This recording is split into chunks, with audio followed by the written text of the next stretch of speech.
يهده الله فلا مضل له ومن يضلل فلا هادي له أشهد أن لا إله إلا الله وحده لا شريك له وأشهد أن محمدا عبده ورسوله وصفيه وخليله أدى الأمانة وبلغ الرسالة ونصح للأمة فكشف الله به الغمة وصلى الله على رسولنا محمد صلى الله عليه وسلم وعلى آله وأصحابه ومن سار على نهجه إلى يوم الدين أما بعد فإن خير الكلام كلام الله وخير الهدى هدى نبينا محمد صلى الله عليه وسلم وشر الأمور محدثاتها فإن كل محدثة بدعة وكل بدعة ضلالة وكل ضلالة في النار وبعد إخواني في الدين رحمني ورحمكم الله جميعا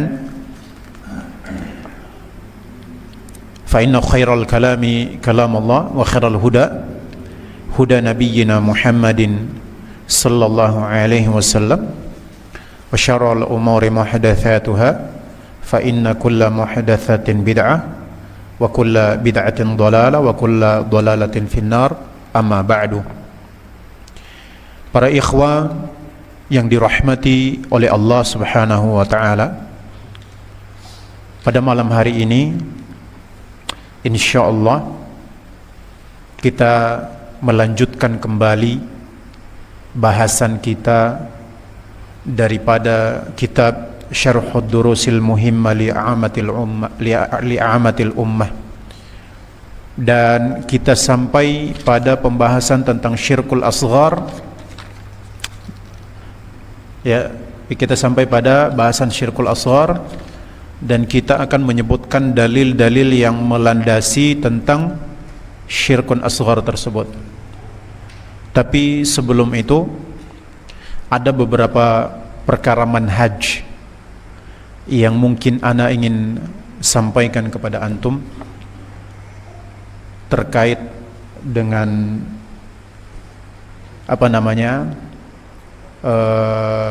perkara-perkara yang mungkin antum akan dapat dalam hidup dan kehidupan antum ketika antum bermajelis atau antum menuntut ilmu dimanapun itu dan dari siapapun itu. Pertama, di antara perkara yang perlu antum perhatikan adalah jangan taklid buta. Jangan pernah taklid buta. Hatta sampai kepada Fauzan yang ada duduk di hadapan antum ini. Karena agama ini, dakwah ini tujuannya bukan kita taklid kepada individu. Bukan taklid kepada individu. Misal kepada ana. Misal contoh ana, jangan sampai antum menganggap ana ini guru antum yang mungkin sudah bertahun-tahun ngajari antum dan antum belajar kepada ana, lalu antum taklid buta kepada ana. Tidak boleh. Karena kita dalam beragama itu kita kembali kepada qala Allah wa qala Rasul. Firman Allah, sabda Rasulullah sallallahu alaihi wasallam. Taklidnya kita cuman kepada Allah dan Rasulnya sallallahu alaihi wasallam. Yaitu kita mengikuti Al-Qur'an, ya, dan kita mengikuti sunnah Nabi Muhammad sallallahu alaihi wasallam. Itu taklidnya kita. Taklidnya kita, ya, itu kepada din, kepada agama, bukan kepada individu. Ya, individu selain Nabi Muhammad sallallahu alaihi wasallam. Ingat itu ya. Jadi ini manhaj. Antum menuntut ilmu dimanapun itu dan dari siapapun itu, maka antum harus mengingat ini baik-baik. Jangan sekali-kali taklid buta kepada individu. Ya. Sekalipun kepada guru antum yang sudah mengajari antum bertahun-tahun. Ini yang pertama. Kemudian yang kedua, teruslah belajar. Karena agama Islam ini kan dibangun di atas dalil, ya. Dan belajar ambil ilmu dari siapapun orangnya, siapapun ustadznya, selama dia adalah ahlus sunnah wal jamaah, dia akidahnya baik, dia manhajnya baik, ya, dan dia diakui oleh orang-orang yang baik akidah dan manhajnya, ya. Antum tuntut ilmu daripada mereka. Wallahu a'lam bishawab. Kemudian yang ketiga yang harus kita perhatikan dalam permasalahan apapun itu, dalam kehidupan kita, baik kehidupan dunia ini maupun kehidupan seorang penuntut ilmu, tidak akan lepas dari berbagai macam yang namanya fitnah dan ujian, ya, baik pelajarnya maupun ustadznya. Karena ingat, ustadz tidak lepas daripada kesalahan. Berlaku sabda Nabi sallallahu alaihi wasallam, kullu bani Adam khata. Semua bani Adam, lihat, bani Adam semuanya, kullu bani Adam, ya kan, semuanya khata, adalah tempatnya salah.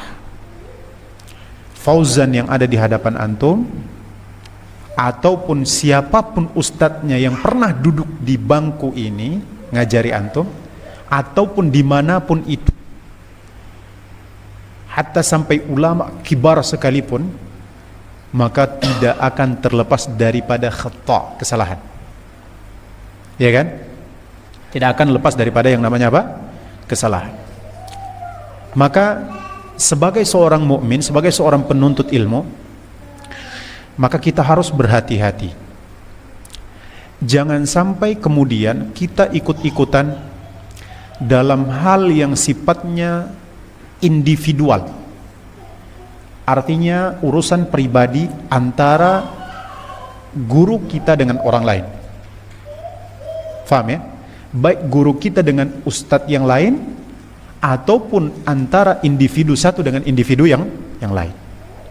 Jangan sekali-kali kita ikut-ikutan. Hatta sampai ustadz kalian, hatta sampai guru kalian, atau Fauzan bin Ahmad ini yang ada duduk di hadapan kalian nih, kalau dia punya urusan pribadi, jangan sekali-kali antum sebagai penuntut ilmu ikut-ikutan dalam urusan pribadi itu, kemudian menghukumi salah seorang daripada orang yang berselisih dengan ustadz antum itu. Paham ya? Jadi jangan, itu jangan.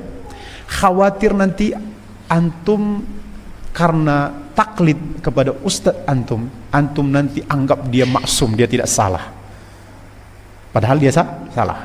Bisa jadi dia salah, bisa jadi dia benar, ya kan? Maka jangan sampai antum ikut-ikutan, ya. Cut diri antum, stop diri antum dari mengetahui permasalahan pribadi antara si ustadz dengan orang lain itu. Fahimtum ya? Jadi jangan ikut-ikutan. Hatta sampai ustadz kita, hatta sampai Fauzan bin Ahmad ini, atau mungkin hatta sampai nanti ada ustadz Solihin di sini, nanti ada ustadz siapa lagi? Ustadz Nufyardi ataupun Ustadz Haikal ataupun Ustadz siapa. Kalau semua para asatid ini punya urusan pribadi gitu kan, misalnya Fauzan bin Ahmad ini punya urusan pribadi dengan orang lain, maka jangan antum ikut-ikutan. Wallahu alam bishawab. Menyalahkan, membenci ataupun apa dan sebagainya jangan. Taib ya. Ini kaitan dengan apa? Hal yang harus antum perhatikan. Yang harus antum perhatikan. Agar supaya apa? Agar supaya antum selamat. Manhaj antum selamat, tidak taklid buta, ya kan? Ada orang banyak yang taklid kepada ustadznya, akhirnya ustadznya salah, dibenarkan, ya. Kesalahan ustadznya pun diikuti, karena tadi, ya, tidak mau ustadznya disalahkan, ya kan? Kalau memang manusia dia salah, ya salah. Hatta sampai ana di hadapan antum ini, ya, wallahu a'lam bishawab. Jadi jangan sekali-kali kita ikut-ikutan. Kenapa? Karena nanti khawatir manhaj antum rusak. Disebabkan karena antum kemudian taklid buta dan antum menganggap si ustadz maksum, tidak salah. Akhirnya orang yang benar antum serang dan sebagainya. Ini banyak terjadi loh, di sekitar kita. Jadi jangan ikut-ikutan dalam masalah pribadi antara ustadz dengan ustadz yang satu atau antara ustadz dengan orang lain. Ini jangan antum ikut-ikutan. Wallahu a'lam bishawab. Antum fokus belajar, antum fokus menghafal.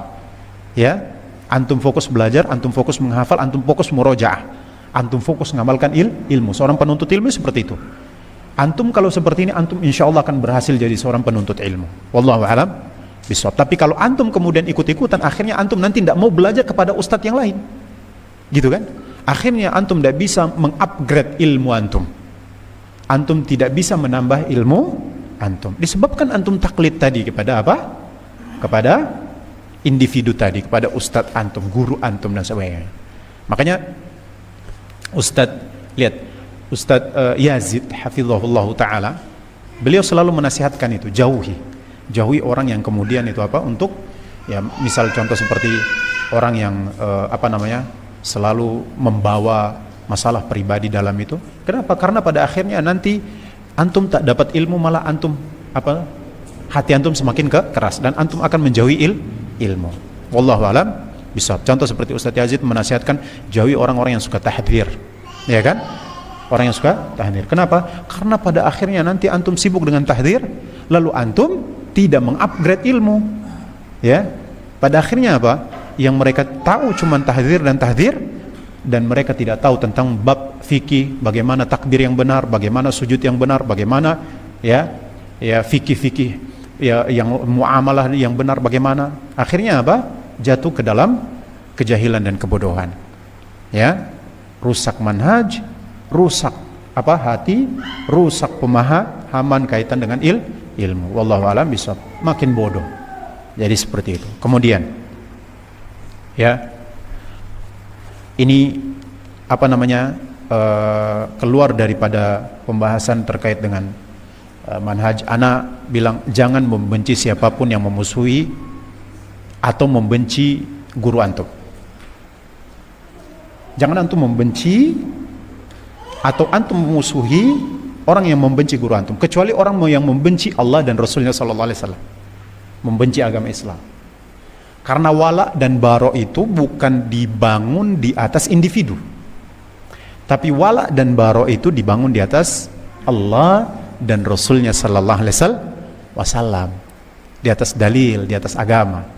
Jadi jangan kita wala dan bara di atas ikatan ya individu dengan individu yang lain. Misal contoh, antum dengan ana, wala dan bara antum jangan kemudian dibangun di atas ikatan dan hubungan antum dengan ana. Tidak boleh. Ingat, dalam agama Islam nih, kita wala dan bara itu kembali kepada dalil Al-Quran dan sunnah.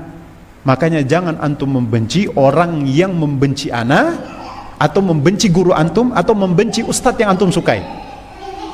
Ingat ya, jangan ikutkan. Kenapa? Karena khawatir antum bangun wala dan bara antum itu di atas apa? Di atas individu. Makanya ana nasihati antum, ingat, jangan benci orang yang benci kepada ana atau benci kepada ustadz antum. Jangan memusuhi orang yang memusuhi ana atau memusuhi guru antum atau ustadz siapapun yang akan ngajari antum di sini. Ya kan? Ingat, wala dan bara kita itu dibangun di atas apa? Allah dan Rasulnya sallallahu alaihi wasallam, di atas Al-Quran dan di atas sunnah Nabi sallallahu alaihi wasallam, di atas agama Islam. Itu wala dan bara, bukan di atas hubungan individu antara ana dengan antum atau antum dengan guru antum. Ingat itu ya. Jadi jangan sampai kita membenci orang yang membenci guru kita. Ya, Allah alam bisa dilihat dulu substansinya apa. Kalau dia membenci agama Allah, dia menghina agama Allah, dia menghina Rasulullah, dia menghina Allah, ya sudah, kita harus bara daripada dia. Kan seperti itu ya. Allah alam bisa, bukan atas dasar individu antara antum dengan anak. Kemudian ya, yang kelima, ini terkait dengan itu, tidak membalas keburukan dengan keburukan kecuali untuk mengambil hak dan sekedarnya. Jadi antum ini yang harus Anda ingatkan. Jangan balas keburukan dengan keburukan. Jangan antum balas keburukan dengan keburukan kecuali antum ngambil hak antum. Misal contoh, antum dizalimi.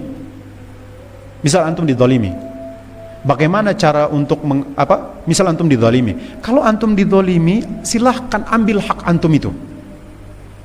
Dan tidak boleh berlebihan. Ambil hak antum. Misal kalau antum dituduh, antum silahkan jawab. Tapi tuduhan sekedar antum jawab sekedarnya saja. Jangan antum melampaui batas. Ya kan? Ingat, di antara ciri orang munafik apa? Apabila dia bermusuhan maka dia akan melampaui batas. Jadi, nasihat ana kepada antum, jangan membalas keburukan dengan keburukan kecuali untuk mengambil hak antum ketika antum terzalimi, dan ambil hak antum saja, sekedarnya saja, jangan melampaui batas. Misal contohnya ada orang zalim kepada antum, ya, orang zalim kepada antum. Misal orang menuduh antum atau mengambil harta antum, maka jawab tuduhan itu atau mengambil balik harta antum itu, ya, sekedarnya saja, jangan antum melampaui batas. Misal contoh, kemudian dia cuma ngambil mobil antum ambil mobil, antum ambil rumahnya juga, ini kan tidak benar, ya kan? Ini kan tidak benar. Wallahu a'lam bishawab. Ini berlebih-lebihan dan ini termasuk diantara nifak dalam perbuatan. Wallahu a'lam bishawab. Seorang mukmin, seorang salafi tidak berlebih-lebihan, sekedarnya saja untuk mengambil hak dia kalau memang dia terzalimi. Wallahu a'lam bishawab. Baik ya, kemudian jangan gampang-gampang mengeluarkan seorang ahli sunnah kecuali dengan bimbingan dan nasihat dari ahli ilmu. Karena bahaya kita mengkafirkan orang, memfasikkan orang, mentabdi'. Ingat, bisa kembali kepada diri kita sendiri. Maka ahlus sunnah berhati-hati. Ingat itu ya. Kecuali dengan bimbingan ahli ilmu dan para ulama. Ya kan? Jangan kemudian, misal contoh nih, antum ada benci sama satu orang, ya kan? Antum benci sama satu orang, antum tak suka sama satu orang. Lalu antum kemudian mengatakan, oh manhajnya rusak, manhajnya ini, dia bukan ahli sunnah, dia bukan salafi, ini bahaya. Atas dendam pribadi ini bahaya. Ini kelak bisa bahaya. Ini ucapan ini bisa kembali kepada antum. Ahlus sunnah tidak akan gampang-gampang dalam masalah tafsik, tabdi, ya, dan takfir. Wallahu alam bishawab. Ahlus sunnah sangat berhati-hati. Ingat, jaga lisan antum. Jangan sampai kemudian antum tasahul fi hadzal amr. Syuf ikhwan, jangan sampai antum tasahul dalam permasalahan ini. Kenapa? Karena ini kaitan dengan baik dan tidaknya agamaan antum. Ingat sabda Nabi sallallahu alaihi wasallam, seorang yang memanggil saudaranya dengan kafir, au ya adu wallah, ya kan? Ya kan? Kalau hal itu tidak ada pada saudaranya, maka akan kembali kepada orang yang memanggil dan menuduh. Wallahu alam bishawab. Maka ini hati-hati. Wallahu alam bishawab. Jadi jangan sekali-kali kita tasahul fi hadzal amr. Jangan gampang-gampang dalam masalah ini. Ya, semarah apapun kita, ingat jangan sampai kalimat-kalimat tabdi, ya, takfir ini keluar daripada lisan kita. Wallahu alam. Karena banyak di luar sana, antum lihat contoh ya, ada orang-orang yang kemudian mereka itu karena ketidaksukaan mereka secara pribadi kepada beberapa para asatid, kemudian mereka melakop dengan lakop-lakop keburukan, misal fasik, mubtadi', ya, ahli bid'ah dan sebagainya. Wallahu alam bishawab. Jadi hati-hati. Ini diantara nasihat ana kepada antum, dan ini dari dulu ana sudah ingatkan masalah ini kepada antum ya. Hari ini dan mungkin beberapa hari yang lalu ana juga ingatkan lagi, maka hari ini pun ana ingatkan. Wallahu alam bishawab. Baik, para ikhwah yang dirahmati oleh Allah Subhanahu wa taala, kita masuk kepada dalil tentang syirkun asghar yang disebutkan oleh Syekh bin Baz rahimahullahu taala. Tapi sebelum itu, antum sudah hafal belum kalimat-kalimat yang dia itu jatuh ke dalam kesyirikan? Syirkun asghar. Ada yang bisa berikan contoh? Ayo. Contoh. Dul. Mulai dari Adul dulu. Hah? Contohnya seperti apa?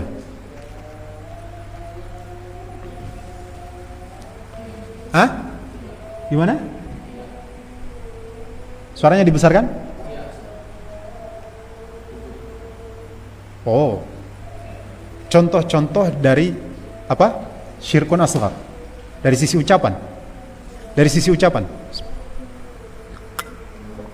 Karena paling banyak orang terjatuh dalamnya itu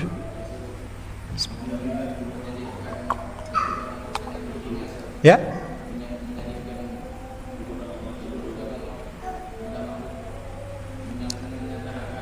Kalau menyetarakan Allah dengan makhluk, ya kan? Menyamakan Allah Subhanahu wa taala dengan makhluk pada salah satu hak daripada hak Allah itu syirkun akbar. Itu kan definisi syirik besar. Nah, syirik kecil, contoh, ana minta contohnya di dalam ucapan.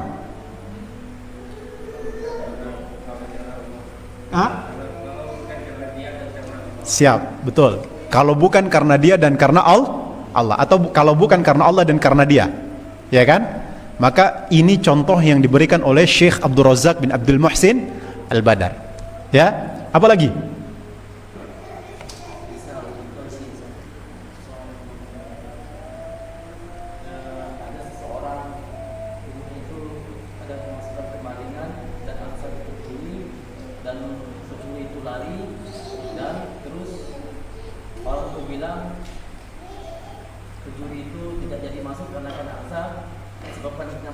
Iya, betul. Bahasa antum yang perlu bagus, sudah benar. Cuman deskripsinya sudah benar ya. Misal contoh seperti yang disampaikan oleh Syekh Abdul Razak bin Abdul Muhsin Al-Badar, bahwasanya apa?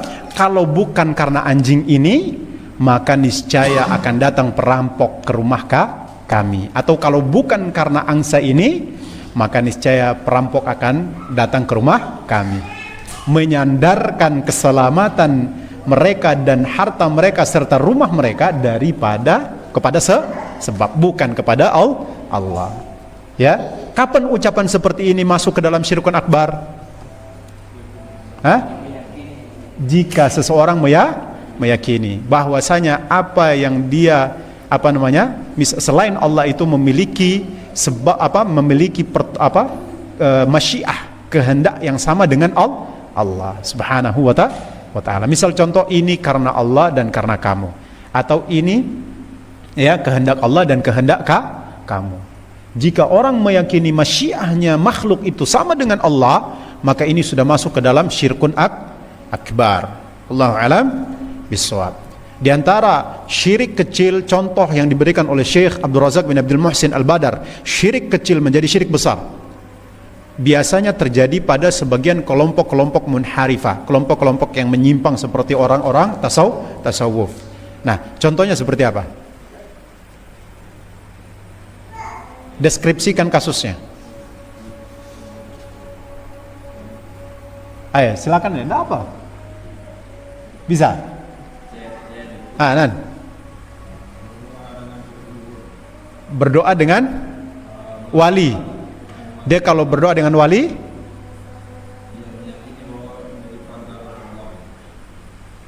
dia kalau berdoa dengan kalau dia bersumpah dengan nama wali, ya kan? Kalau dia bersumpah dengan nama wali, maka dia akan jujur dan dia tidak berani berdusta. Tapi kalau dia bersumpah dengan nama Allah, maka dia tidak peduli. Dia berdusta pun tidak peduli. Ini menunjukkan bahwasanya pengagungan dia terhadap wali lebih daripada pengagungan kepada Allah Subhanahu wa ta'ala. Ya, maka orang-orang seperti ini jatuh ke dalam syirik besar. Pelakunya keluar daripada agama Islam. Wallahu alam bishawab. Jadi bisa difahami ya ikhwan? Nah, ini contoh-contoh, sedikit contoh. Wallahu alam bishawab. Baik, azan dulu.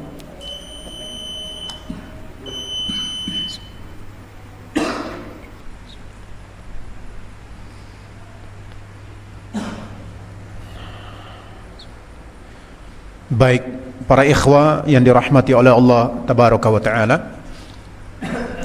Kemudian kita bawakan dalil yang melandasi dalil yang dibawakan oleh Syekh bin Baz rahimahullahu taala yang menjelaskan tentang syirkun asghar.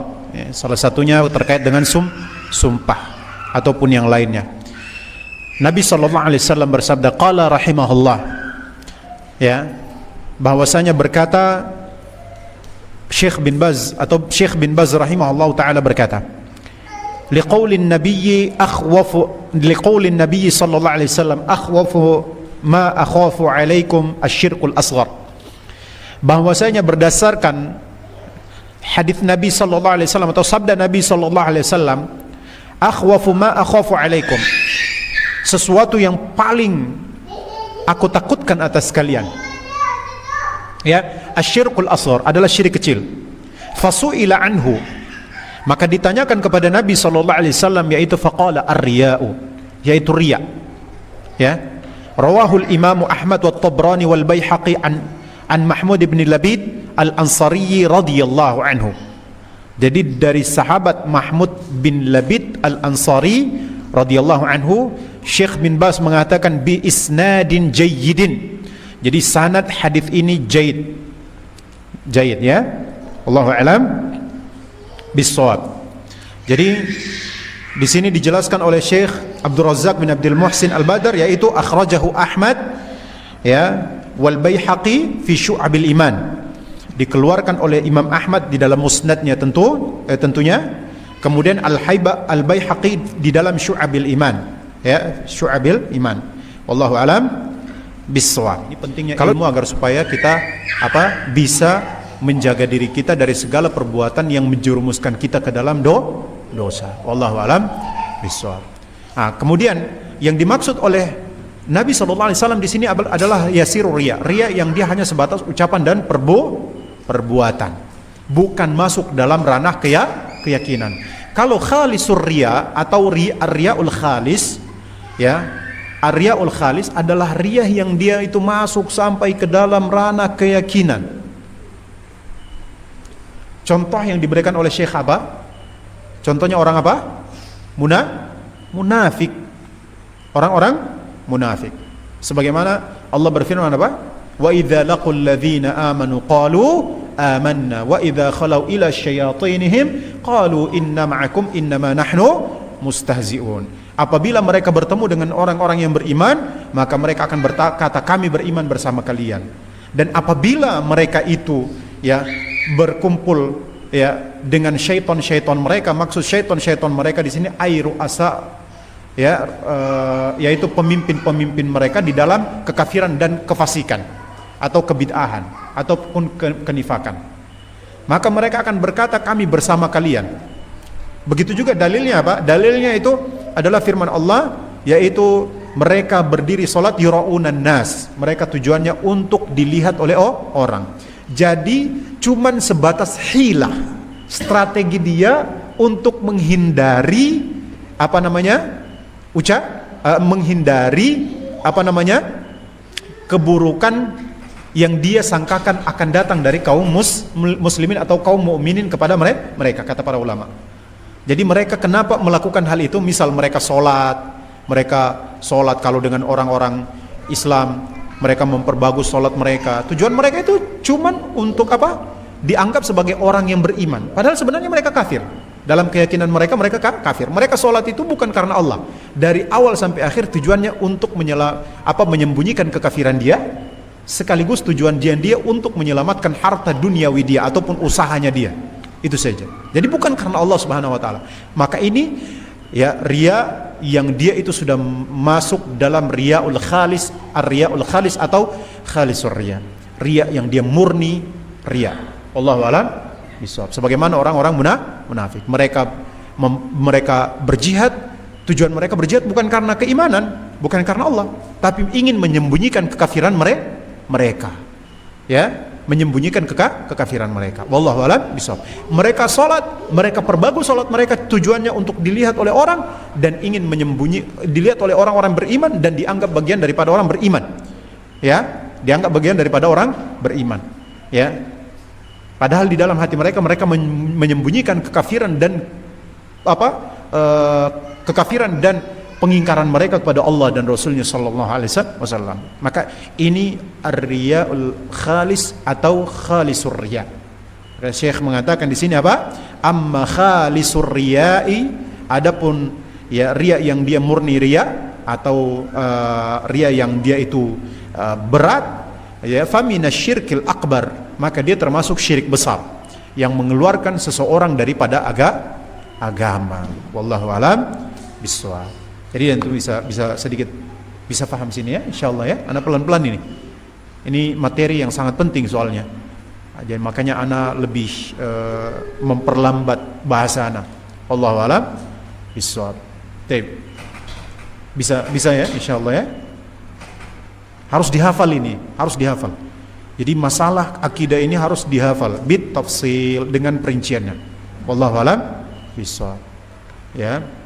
Dan juga harus dengan kasusnya, contoh kasus, agar supaya antum tidak, misal antum tidak memberikan contoh kasus yang salah. Kalau antum nanti ditanya misal oleh istri antum, atau kalau antum dapatkan ada kasus di sini sesuatu, khawatir kalau antum tidak memahami tentang kasusnya, nanti antum kemudian menganggap syirkun akbar jadi syirkun asghar, atau syirkun asghar jadi syirkun akbar. Wallahu alam bissawab. Jadi seperti itu. Kemudian hadis yang kedua yaitu qala rahimahullah wa qawluhu, ya, bahwasanya sabda Nabi sallallahu alaihi wasallam, berkata Syekh bin Baz rahimahullah taala bahwasanya, dan sabda Nabi sallallahu alaihi wasallam, man halafa bi syai'in dunallahi faqad asyraka, siapa yang dia bersumpah dengan selain Allah, dengan sesuatu daripada selain Allah, maka sungguh dia telah berbuat syirik. Dia telah berbuat apa? Syirik. Ini diriwayatkan oleh Imam Ahmad dengan sanad yang sahih dari Umar ibn al-Khattab radhiyallahu taala anhu. Ya, radhiyallahu taala anhu. Kemudian begitu juga rawahu Abu Daud wa Tirmidzi bi isnadin sahihin. Syekh bin Baz mengatakan hadis ini juga diriwayatkan oleh Al-Imam Abu Daud dalam kitab sunannya dan Al-Imam At-Tirmidzi dalam kitab sunannya dengan sanad yang sahih. Dengan sanad yang sahih. Ya. Maka beliau mengatakan bahwasanya min hadithi Umar anin Nabi sallallahu alaihi wasallam, dari jalan Umar ya radhiyallahu anhu dari Nabi sallallahu alaihi wasallam, annahu qala, bahwasanya Nabi sallallahu alaihi wasallam bersabda, man halafa bi ghairillahi faqad kafara aw asyraka, siapa yang dia bersumpah dengan selain Allah, maka sungguh dia telah berbuat kekafiran atau dia berbuat syirik. Dia berbuat kekafiran atau dia berbuat syirik. Ya, wallahu alam bissawab. Baik ikhwani rahimani wa rahimakumullah jami'an. Adapun hadis yang ketiga ini, hadis yang kedua ini, ya, dijelaskan oleh Syekh Abdul Razak bin Abdul Muhsin Al-Badar. Beliau mengatakan bahwasanya akhrajahu Ahmad, dikeluarkan oleh Imam Ahmad dengan nomor 329. Ya, wa qala Al-Albani fil Irwa'i, dan berkata Imam Al-Albani, yaitu Imam Imam Al-Albani, ya, atau Syekh Al-Albani dalam Al-Irwa, wa hadza isnadu sahihun, ya, dan ini sanadnya sahih. Isnadun sahihin, ya, sanadnya sahih, ya, sanadnya sahih. Wallahu alam bissawab. Baik ikhwani rahimani wa rahimakumullah jami'an, maka bahwasanya man halafa bi ghairillahi faqad kafar au asyrak. Penjelasan Syekh Abdul Razak, beliau mengatakan wa hadza yata'allaqu bil amri tsani, ya, dan ini berkaitan dengan perkara yang kedua daripada jenis syirik kecil. Jenis syirik kecil yang Syekh sebutkan dalam, ya, kitab Ad-Durus Al-Muhimmah ini, ya, ketika beliau menjelaskan tentang syirkun asghar. Maka diantaranya beliau mencontohkan adalah syirkun asghar itu adalah bersumpah dengan selain Allah. Maka kemudian beliau membawakan hadisnya, ya, dan ini ikhwan inilah manhaj dalam kita beragama. Setiap kita menyampaikan sesuatu hendaklah bawa dalil. Qala Allah wa qala Rasul. Ya kan? Adapun kalau orang menyandarkan kepada pendapat pribadi dan tidak ada dalil dari Al-Qur'an dan Sunnah, maka tolak. Wallahu a'lam bishawab. Maka ini sekaligus di sini Syekh, tentunya faedah yang bisa kita dapatkan dari apa yang dikatakan oleh Syekh bin Baz di sini apa? Agama itu di atas dalil, bukan di atas perasaan dan prasangka. Wallahu a'lam bishawab, tapi di atas dalil. Qala Allah wa qala Rasul. Ya. Maka Syekh di sini kemudian beliau menyebutkan satu contoh daripada perbuatan syirik, misal contoh syirkun asghar, bersumpah dengan selain Allah, beliau bawa dalil. Beliau sebutkan tentang riya, beliau bawa dalil. Beliau sebut syirkun akbar, beliau bawa dalil. Wallahu a'lam bishawab. Dan ini Masya Allah ya, ini manhaj dalam beragama, yaitu apa? Ya, wa makhtalaftum fi syai' fa hukmuhu ila Allah. Jika kalian berselisih dalam sesuatu, hukumnya dikembalikan pada Allah. Fa in tanaza'tum fi syai'in subhanallah. Jika kalian berselisih dalam sesuatu, maka dikembalikan kepada Allah dan Rasulnya sallallahu alaihi wasallam. Wallahu taala a'lam. Jadi ikhwani rahimani wa rahimakumullah jami'an, kita bangun agama itu di atas dalil, bukan di atas prasangka dan perasaan. Wallahu a'lam bishawab. Ataupun kita bangun agama itu atas dasar individu dan sebagainya, tidak boleh. Tidak boleh. Kita harus bangun agama kita itu di atas dalil Al-Quran dan Sunnah Nabi Sallallahu Alaihi Wasallam. Kalau Fauzan bin Ahmad ini menyampaikan sesuatu yang menyelisihi dalil Al-Quran dan Sunnah, maka tinggalkan. Wallahu a'lam bishawab. Ya, sebagaimana yang Anda sampaikan di awal pembukaan kajian ini. Wallahu a'lam bishawab. Baik ya, taklid kita itu taklid kepada dalil Al-Quran dan Sunnah di atas pemahaman salafun salih. Baik para ikhwah yang dirahmati oleh Allah Subhanahu wa taala, maka wa hadza yata'allaqu bil amri tsani wa huwa al-halfu bi ghairillah. Ya, dan ini hadis ini ya berkaitan dengan perkara yang kedua, yaitu bersumpah dengan selain Allah. Ya, wa qad jaa'a 'anin nabi sallallahu alaihi wasallam, dan telah datang daripada Nabi sallallahu alaihi wasallam fi dzalika ahaditsun. Ya, dalam permasalahan ini hadis-hadis yang banyak. Hadis-hadis yang banyak. Jadi hadis tentang masalah ini banyak sekali, kata Syekh Abdul Razak bin Abdul Muhsin Al-Badar. Jadi bukan dua hadis ini saja, tapi hadisnya banyak sekali. Wallahu a'lam bishawab. Ya. Wallahu a'lam bishawab. Contoh seperti yang kita sudah sebutkan sebelumnya ya, bahwasanya Allah telah melaknat orang yang bersumpah dengan selain Allah Subhanahu wa ta'ala. Wallahu a'lam bishawab. Baik para ikhwah yang dirahmati oleh Allah Subhanahu wa ta'ala, maka di sini Syekh Abdul Razak mengatakan hadisnya banyak, bukan dua hadis ini saja. Ya, maka dzakara minha rahimahullah hadzainil haditsain. Bahwasanya Syekh bin Baz beliau menyebutkan dari hadis-hadis yang banyak dua hadis ini. Dua hadis ini. Wallahu a'lam bishawab. Karena ikhwah, bahwasanya satu dalil itu sudah cukup bagi seorang ahlus sunnah pencari kebenaran, daripada ya, satu dalil itu sudah cukup ya bagi seorang ahlus sunnah pencari kebenaran. Ya, adapun orang mencari pembenaran 1000 dalil pun tak cukup. 1000 dalil pun tak cukup. Kalau orang cari pembenaran itu 1000 dalil pun tak cukup. Tapi kalau orang mencari kebenaran satu dalil saja, maka dia akan mengatakan wa qalu sami'na wa ata'na. Yang penting satu, dalilnya sahih dari dalilnya sahih. Baik dalil dari Al-Quran maupun dalil dari hadis-hadis Nabi sallallahu alaihi wasallam yang sahih. Maka di antara dalil yang dibawakan oleh Syekh bin Baz di sini dua dalil ini. Dan dua dalil ini sebagaimana yang sudah dijelaskan oleh Syekh rahimahullahu taala, semoga Allah merahmati beliau. Semoga Allah merahmati beliau. Beliau mengatakan sanadnya sahih.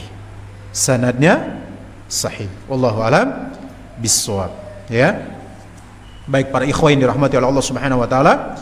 Kemudian wa qaulun Nabi alaihi salatu wassalam, dan sabda Nabi sallallahu alaihi wasallam, yaitu man halafa bi syai'in, maka siapa yang bersumpah dengan selain Allah, siapa yang bersumpah dengan selain Allah, bi syai'in, lihat Nabi menyebutkan bi syai'in, maka ini apa? Ini nakirah. Nakirah itu fi siyaqi syarti. Fi siyaqi syarti. Fi siyaqi syart. Ya. Maka di sini dia fatufidul umuma. Dia memberikan faedah, gambaran kepada kita bahwasanya ucapan Nabi ini sifatnya umum. Jadi Nabi tidak mencontohkan, Nabi tidak sebutkan kau bersumpah dengan, misal contoh, kau bersumpah dengan apa? Dengan wali kah? Atau kau bersumpah dengan nabi? Atau kau bersumpah dengan malaikat? Nabi tidak sebutkan ini. Tapi Nabi SAW menggunakan man halafa bisyai'in, siapa yang bersumpah dengan sesuatu, nukratun fi siyaqi syart, sebuah nakirah, ya, sebuah nakirah. Maka di sini ikhwan rahimani fatufidul umum, dia memberikan gambaran ataupun satu kesimpulan hukum bahwasanya yang dimaksud Nabi ini sifatnya umum. Hatta sampai misal contoh antum, sama seperti Anda sebutkan kemarin. Bukan antum, ada orang kalau dia bersumpah dengan sesuatu yang paling hina di muka bumi ini. Sesuatu yang paling hina di muka bumi ini. Misal dia bersumpah demi biji zarrah, afwan, bukan hina, biji zarrah tidak hina ya. Apa? Yang paling kotor lah di muka bumi ini. Contoh apa? Contoh apa yang paling hina? Dia bersumpah demi, mohon maaf ya, demi tai kambing kah atau apakah? Dalam candaan pun tak boleh. Dalam candaan, hatta sampai itu sebuah candaan, tidak boleh. Ini syirik kepada Allah. Misal contoh, ada orang canda, demi tai kambing gitu kan, demi tai ayam, saya bersumpah demi tai ayam gitu.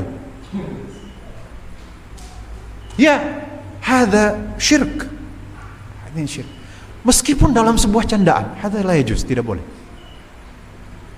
Hadza la yajuz. Ini tidak boleh. Dalam candaan pun tidak boleh. Wallahu a'lam bishawab. Ini tidak boleh. Hati-hati ya, makanya ini kita, ilmu ini mengajarkan kepada kita untuk apa? Hati-hati. Kalau ada orang bersumpah, misal contoh ini, contoh paling, misal demi upilmu gitu kan, demi upilmu, demi elekmu gitu kan, tahu elek, elean, tahu tai mata, apa orang bilang tai mata ya, elean di sini juga tai mata. Kalau orang Jawa elean ya, tai mata. Saya bersumpah dengan demi eleanmu. Iya, Nurul, betul ya? Orang Jawa bilang elek itu tai mata ya? Betul? Iya. Nah, antum tahu? Oh, ini syirik, tidak boleh. Meskipun candaan. Meskipun candaan, ini hadza la yajuz, tidak boleh. Ini tidak boleh. Apalagi bersumpah, ya? Apalagi bersumpah dengan sungguh-sungguh. Misal contoh demi Nabi Muhammad, demi malaikat, demi wali fulan. Subhanallah. Ini syirkun akbar. Dan ingat, ini syirkun asghar, bukan syirkun akbar. Ini syirkun asghar. Dan syirkun asghar ini bukan perkara remeh. Meskipun dengan candaan, dia lebih besar dosanya daripada makan riba. Dia lebih besar dosanya daripada berzina. Dia lebih besar dosanya daripada dosa-dosa besar yang lainnya. Meskipun cuma candaan dengan sesuatu yang paling hina, maka ini tidak boleh. Ya kan?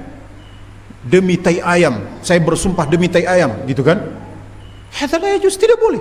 Meskipun candaan, ini dosa syirkun asghar, dan dia dibawa dosa syirik besar. Dia lebih besar daripada dosa bid'ah. Dia lebih besar daripada dosa berzina. Dia lebih besar daripada dosa minum khamar, meskipun sebuah candaan. Makanya hati-hati. Wallahu a'lam bishawab. Ya, wallahu a'lam bishawab. Maka di sini apa? Maka dia menunjukkan kepada keumuman.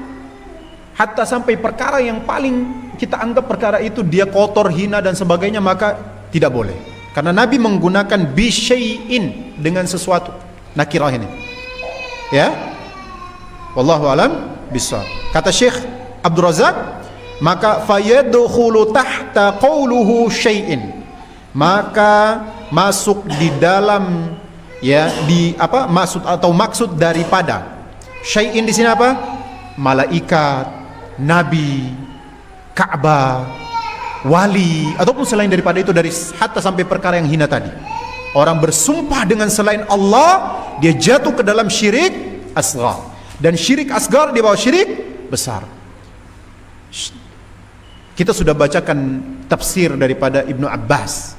Ketika Ibnu Abbas menafsirkan firman Allah Subhanahu wa taala, "Fala taj'alu lillahi andadan wa antum ta'lamun." Jangan kamu jadikan tandingan-tandingan bagi Allah sedangkan kamu mengetahui. Maka beliau mengatakan apa? Maksud daripada andad di sini apa? Andad adalah huwa asyirku akhfa min dabibin namli ala safatis saudai fi dhulumatil laili. Fi dhulumatil laili. Ya, bahwasanya yang dimaksud dengan al-andad dalam firman Allah, fala taj'alu lillahi andad wa antum ta'lamun, jangan kamu jadikan tandingan-tandingan bagi Allah sedangkan kamu mengetahui. Maka beliau mengatakan di sini ini adalah syirik. Yang syirik itu akhfa, lebih tersamarkan daripada langkah semut yang berada di atas batu hitam di tengah malam gelap gulita. Berarti syirik apa ini yang beliau maksud? Syirkun asghar. Wallahu alam bisawab. Jadi dalam ayat ini bukan saja syirik besar, tapi masuk juga syirik akbar. Wallahu alam bisawab. Makanya kalau kita baca tafsir para ulama, kita akan dapati firman Allah Subhanahu wa taala, yaitu apa? Bahwasanya inna syirka la dzulmun azim. Ya. Ataupun misal contoh, innallaha la yaghfiru ayyushraka bihi wa yaghfiru ma duna dzalika liman yasha. Sebagian para ulama mengatakan bahwasanya masuk dalam firman Allah ini adalah syirkun asghar. Ini sebagai kehati-hatian kita saja. Tapi pendapat yang benar adalah apa? Bahwasanya dalam firman Allah, bahwasanya innallaha la yaghfiru ayyushraka bihi wa yaghfiru ma duna dzalika liman yasha. Dalam ayat ini bahwasanya Allah tidak akan mengampuni dosa syirik, maka masuk di sini dosa syirik besar dan syirik kecil. Sebagian pendapat para ulama mengatakan dosa syirik besar juga tidak akan diampuni oleh Allah, dan dia bukan dibawa kehendak Allah. Insya'a adzabahu wa insya'a ghafara. Kalau dibawa kehendak Allah kan, kalau Allah ingin Allah ampuni dia, kalau Allah ingin Allah hukum dia, ya kan? Seperti itu. Ini selain daripada dosa syirik ya. Maka Allah ingin Allah ampuni, Allah ingin Allah azab, ya kan? Ini dibawa kehendak Allah. Maka para ulama sebagian menafsirkan ayat innallaha la yaghfiru ayyushraka bihi wa yaghfiru ma duna dzalik, masuk dalamnya syirkun asghar, bahwasanya tidak akan diampuni oleh Allah. Ini sebagai hati-hati aja ya. Tapi pendapat yang benar bahwasanya syirkun asghar dia masuk di bawah dosa yang dibawa kehendak Allah. Wallahu alam bisawab. Ya. Dan dia tidak mengekalkan pelakunya di dalam neraka. Ya, seperti itu. Wallahu alam bisawab. Maka di sini ikhwani rahimani wa rahimakumullah jami'an, maka masuk dalam sumpah itu dengan sesuatu yang disebutkan oleh Nabi di sini apa? Apapun itu. Ya, apapun itu, hatta sesuatu yang kita pakai, misal sendal. Kalau ada orang demi sendal saya ini, saya bersumpah demi sendal saya dan sebagainya. Kalau ada orang mengatakan seperti ini, tapi kan Allah dalam Al-Qur'an, Allah Subhanahu wa taala bersumpah dengan makhluknya. Banyak kan?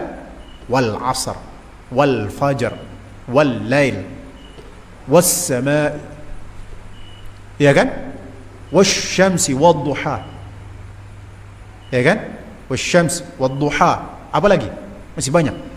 Allah Subhanahu wa taala bersumpah dengan makhluknya. Mereka berdalil, kan Allah bersumpah dengan makhluknya. Maka para ulama menjelaskan, ya, ingat pertama, kaedahnya adalah kita melakukan sesuatu adalah sesuatu yang dicontohkan oleh oleh Rasulullah sallallahu alaihi wasallam. Memahami Al-Qur'an itu memahami dengan apa yang dijelaskan oleh Rasul. Kalau ada sumpah di dalam Al-Qur'an, misal contoh Allah bersumpah dengan makhluknya, maka tafsirannya kita lihat kepada hadis. Pernahkah Rasulullah sallallahu alaihi wasallam bersumpah dengan makhluk? Pernah enggak? Pernahkah Rasulullah sallallahu alaihi wasallam bersumpah wal asr, demi waktu, apa yang saya katakan ini benar, gitu kan? Pernah? Enggak pernah.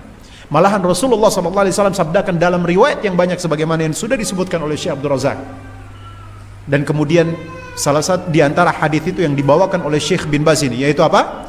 Man halafa bisyai'in dunallah, siapa yang bersumpah dengan sesuatu selain Allah, maka dia sudah berbuat syirik. Maka kata para ulama, Rasulullah sallallahu alaihi wasallam tidak pernah bersumpah dengan makhluk. Malahan Rasulullah sallallahu alaihi wasallam melarang bersumpah dengan makhluk. Ya.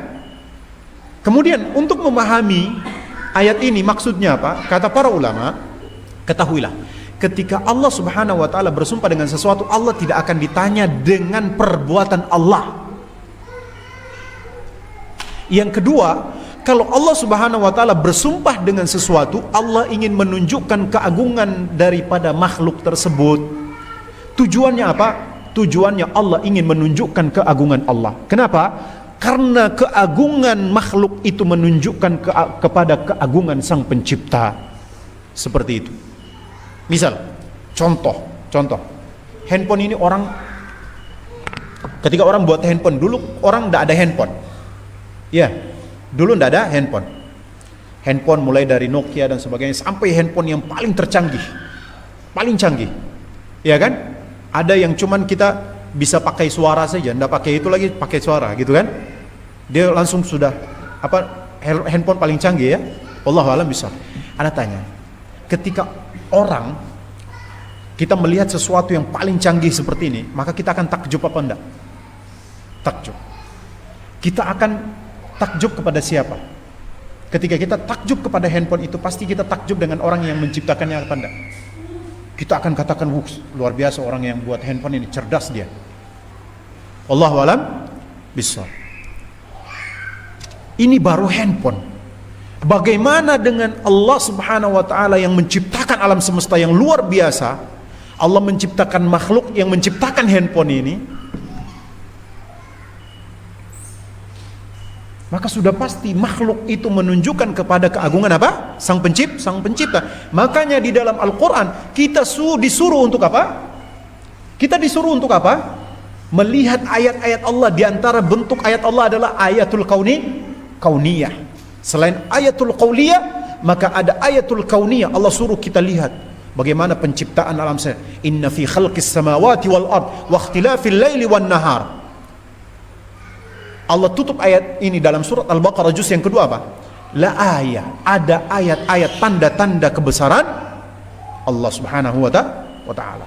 Maka ketika Allah bersumpah dengan makhluknya, Allah ingin menunjukkan bahwasanya makhluk itu agung, dan keagungan makhluk itu adalah menunjukkan kepada keagungan Allah atau keagungan Sang Pencipta. Jadi kembali lagi, kita sebagai Muslim atau sebagai orang-orang yang beriman, maka kita tidak boleh bersumpah dengan selain Allah, sebagaimana yang sudah digariskan di dalam hadis-hadis Nabi sallallahu alaihi wasallam sebagai bentuk tafsir terhadap ayat Al-Qur'an. Wallahu a'lam bishawab. Baik, sampai sini aja. Insyaallah nanti kita lanjutkan pada pertemuan berikutnya lagi. Berarti kita masih sampai pada pembahasan sumpah ya. Wallahu a'lam bishawab. Ini dalil-dalilnya, kita bawa dalil-dalilnya. Karena kita beragama itu berdasarkan dalil. Kita menyebut sesuatu harus bawa dalil. Kita menyebut sesuatu harus bawa dalil. Kalau tak ada dalil, maka ini sebuah sangkaan tanpa dasar, ya. Makanya Allah berfirman, wala taqfu ma laysa laka bihi ilm, innas sam'a wal basara wal fu'ada kullu ulaika kana anhu mas'ula. Jangan kamu berada pada sesuatu yang kamu tidak memiliki pengetahuan tentangnya. Sesungguhnya pendengaran, penglihatan, hati kecil itu semua akan ditanya. Ya, kita ucapkan sesuatu tanpa dasar itu nanti kita dimintai pertanggungjawaban. Ya, dalam perkara antara manusia dengan manusia saja kita akan dimintai pertanggungjawaban. Antum berurusan antara antum, misal antum tuduh orang begini dan begitu, antum akan dimintai pertanggungjawaban oleh Allah. Lisan antum akan ditanya, mata antum akan ditanya, hati antum akan ditanya. Apalagi ini urusannya berkaitan dengan agama. Wallahu alam bisa. Ini urusannya terkait dengan agama. Maka ketika kita mengucapkan sesuatu, hati-hati. Antum punya ilmu dan dalil apa enggak? Ya, makanya apa? Di dalam Islam kita dilarang, ya, kita termasuk kategori dosa besar adalah kita mengucapkan sesuatu yang kita tidak memiliki ilmu padanya. Wallahu alam bissawab. Yang harus antum sadari, orang yang bodoh tidak dibebankan dengan hukum sampai dia mengetahui. Ya, jadi kalau kita tidak tahu, ucap saja tidak tahu. Kalau kita tidak tahu, kita masih ragu tentang satu permasalahan, jangan diamalkan sampai antum dapat ilmunya. Wallahu alam. Kalau sudah dapat ilmunya, maka hukum taklifi berlaku untuk antum. Seperti itu. Wallahu alam bissawab. Nah, seperti itu ya. Jadi ini beragama. Wallahu taala alam. Semoga Allah Subhanahu wa taala memberikan keberkahan untuk antum dalam setiap akhir kajian. Ana selalu menyampaikan kepada antum bahwasanya kalau ada satu kezaliman daripada lisan ana atau sikap ana terhadap antum, kalau memang antum merasa itu adalah sebuah kezaliman, wallahi punggung Fauzan ini siap dipukul. Ana minta istihlal daripada antum, tapi kalau antum tidak bisa menghalalkannya kecuali dengan cara antum pukul ana, wallahi demi Allah, antum pukul malam itu juga ana siap terima. Antum mau pakai kayu, mau pakai apa silakan. Wallahu a'lam bishawab. Ya. Wallahu a'lam bishawab. Rotan antum pilih sendiri, silakan. Antum mau pukul punggung Fauzan ini silakan. Wallahu a'lam bishawab. Baik ya. Ini kalau ada kezaliman daripada lisan ana, sikap ana kepada antum, maka ana minta istihlal. Tapi kalau antum bisa memberikan syarat kecuali dengan antum pukul punggung ana atau antum rotan ana, antum sabat ana, silakan. Tafadhal. Antum silakan pilih rotan sesuka antum, kayu. Yang penting satu, kezaliman itu impas. Ana tidak mau kemudian nanti ada kezaliman di antara ana dengan antum kelak di hadapan Allah Subhanahu wa taala. Karena perkara ini berat. Hatta sampai Nabi Muhammad sallallahu alaihi wasallam saja, Nabi kita Muhammad sallallahu alaihi wasallam, beliau mengatakan apa? Kepada para sahabat, beliau mengatakan, kalau ada daripada kalian, ya, daripada kalian yang merasa aku zalimi, maka silahkan ambil rotan ini dan pukul punggung Muhammad sallallahu alaihi wasallam. Seorang nabi saja kalau ada dosa kezaliman tidak bisa terlepas daripadanya, karena ini hak antara makhluk dengan makhluk, ya kan? Wallahu alam bissawab. Dan kita sudah tahu kezaliman itu menjadi kegelapan di hari kiamat. Maka anak ingatkan antum tadi itu, jangan kemudian kita ikut-ikutan dalam urusan antara individu satu dengan individu lain. Antum membenci satu orang karena dasar hubungan antum dengan orang individu tersebut. Misal contoh seperti anak, antum jangan membenci orang yang membenci anak atau yang memusuhi anak. Apa dasar antum benci dia? Kalau ini alasan pribadi dan sebagainya, jangan. Kalau alasannya agama, misal contoh seperti dia membenci Allah dan Rasul, ya silakan antum benci dia, karena wala dan bara dibangun di atas agama, bukan di atas individu. Jadi ingat, jangan sampai antum benci satu orang yang dia punya permasalahan pribadi dengan anak. Jangan antum bangun wala dan bara antum berdasarkan anak. Anak bukan manusia yang maksum, ya kan? Allahu a'lam bishawab. Dan ini manhaj kita, bangun wala dan bara itu di atas Al-Quran dan Sunnah, bukan karena guru. Faham ya? Bukan karena guru, bukan karena Fauzan bin Ahmad yang bertahun-tahun sudah ngajar antum merasa kemudian, mohon maaf ini contoh, atau mungkin ada ustadz di lain tempat, antum merasa dia paling berjasa sama ana dan sebagainya, lalu antum bela dia hanya karena dia jasa ada pada antum, padahal dia salah. Tidak boleh ini kezaliman loh. Ustadz zalim, kalau ustadznya salah, ustadznya zalim, antum ikut mendukung kezaliman dia. Tidak boleh. Tidak boleh. Wallahu a'lam bishawab. Tidak boleh ya. Tidak boleh. Tidak boleh antum benci sama siapapun itu. Ini tidak boleh sama sekali. Wallahu taala a'lam. Baik ya, itu yang sedikit ana sampaikan kepada antum. Kalau ana punya kesalahan sama antum, ada kezaliman sama antum, ana minta istihlal. Kalau antum berikan syarat pukul punggung ana, silakan antum pukul punggungan. Malam itu pun tak ada. Wallahu a'lam bishawab. Barakallahu fikum. Ada yang mau ditanyakan?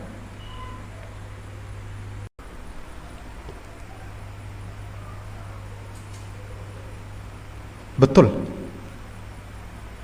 Ini apa namanya? Yang diriwayatkan oleh Imam Ahmad ya. Ini betul yang afwan, ini coba nanti ana cek lagi dulu. Insyaallah. Khawatir salah cetak juga ya. Wallahu taala a'lam. Baik. Adapun Baihaqi dalam Syu'abil Iman ya, nomor 6412. Ini dijelaskan oleh Syekh Abdul Razak bin Abdul Muhsin Al-Badar.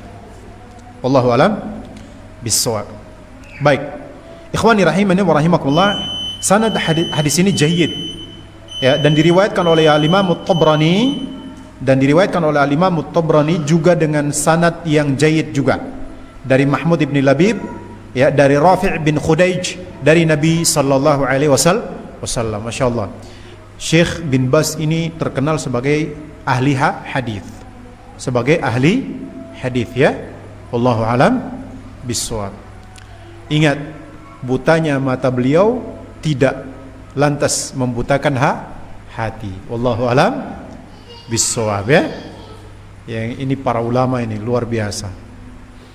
Beliau menyampaikan ini dengan hafalan beliau ya.